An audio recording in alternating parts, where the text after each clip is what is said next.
Bonjour et bienvenue à l'invité de Thierry Dim. Aujourd'hui, nous sommes à Sion. Nous avons le plaisir d'accueillir Monsieur Georges Gessler. Bonjour, Monsieur Gessler. Bonjour, Monsieur Dim.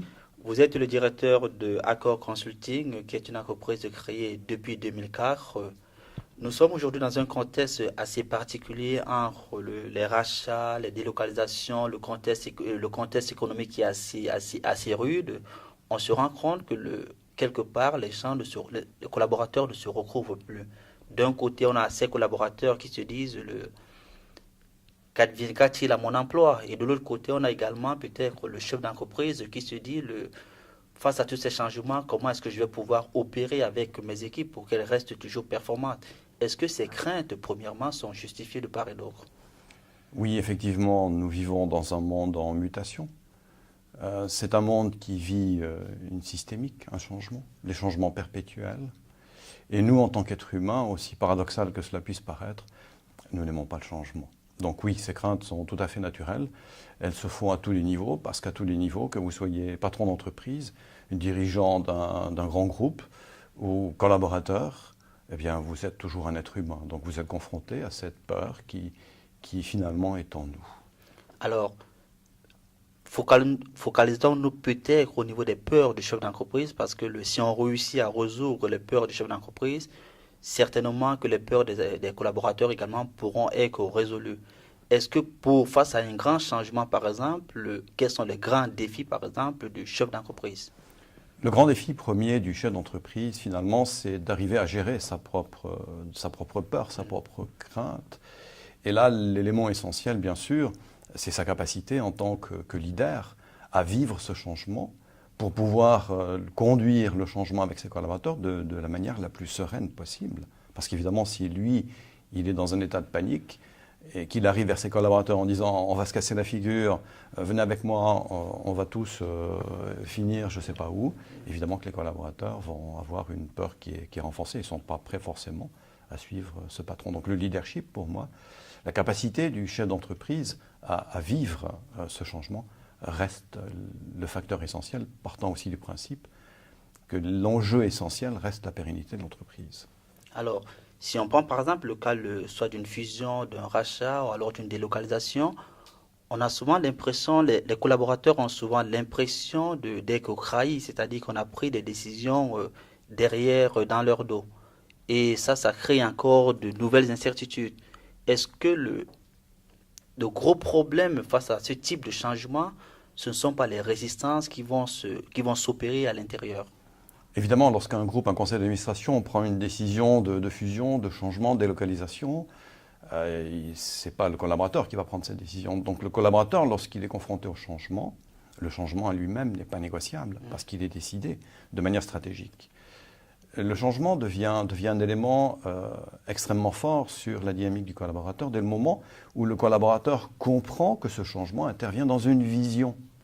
Ça veut dire que cette vision que doit avoir le conseil d'administration dans ce changement doit pouvoir aussi, à un moment donné, être communiquée aux collaborateurs. Ça veut dire que le conseil d'administration, le directeur, le patron, doit dire à ses collaborateurs, voilà, nous allons dans telle direction, nous allons de A à B.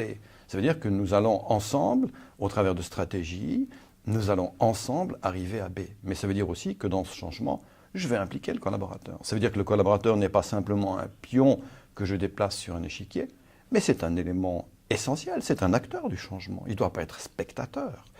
Parce que le grand défi aujourd'hui des changements dans les entreprises, ce n'est pas uniquement de gérer le changement actuel, mais c'est aussi de développer les compétences des collaborateurs, partant du principe que le changement que vous vivez actuellement n'est qu'une étape vers un autre changement. Ça veut dire que je dois préparer mon collaborateur à ce qu'il non seulement vive le changement présent, mais soit prêt pour le changement futur. Parce qu'on ne va pas s'arrêter à B, on va aller à C, on va aller à D. Donc l'évolution va se faire dans un cycle. Alors, vous mettez vraiment un doigt sur la communication. Nous sommes à l'ère d'Internet où les gens communiquent énormément. Et par contre, vous dites qu'il y a des défauts de communication. Oui, Est-ce qu'il n'y a pas une contradiction quelque part aussi? Bien sûr que c'est une contradiction, parce qu'aujourd'hui, d'envoyer un email, de faire un superbe email en disant, voilà, je vous communique que nous allons de là à là, et puis on fait enter, c'est bien, mais c'est totalement impersonnel.